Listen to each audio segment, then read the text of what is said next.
బైబిల్లో ఉన్నటువంటి తప్పులను వెతకడానికి చదువుతూ ప్రారంభించగా బైబిలే నాలోని తప్పులన్నీ బయట పెట్టింది, నా జీవితాన్ని మార్చేసింది.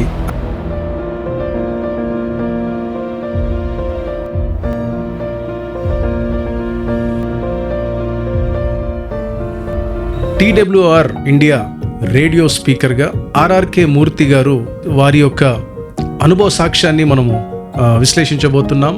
ఈ విషయాన్ని నేను ప్రత్యేకంగా నాకున్నటువంటి ఇన్ఫర్మేషన్ని బట్టి విశ్లేషించడం కాకుండా ఆర్ఆర్కే మూర్తి గారితోనే స్వయంగా కలిసి పనిచేసినటువంటి యవన దైవజనుడు, మరి తనను నేను పరిచయం చేయబోతున్నాను.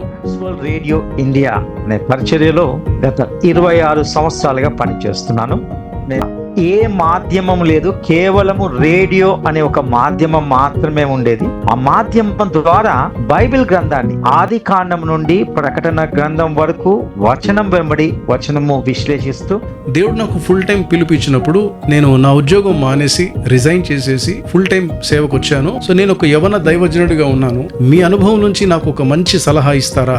ఒక సలహా చాలు అని అడిగాను. బ్రదర్ ఆయన అద్భుతమైనటువంటి మాట సింపుల్ గా చెప్పి, క్రైస్తవులకు, క్రైస్తవేతరులకు అందరికీ ఎంతో సుపరిచయమైన వ్యక్తిగా ఒక గొప్ప దైవ సేవకుడు ఆర్ఆర్కే మూర్తి గారు ఉండేవారు. ఎంత పవర్ఫుల్ మాట అయి ఉంటుంది అది.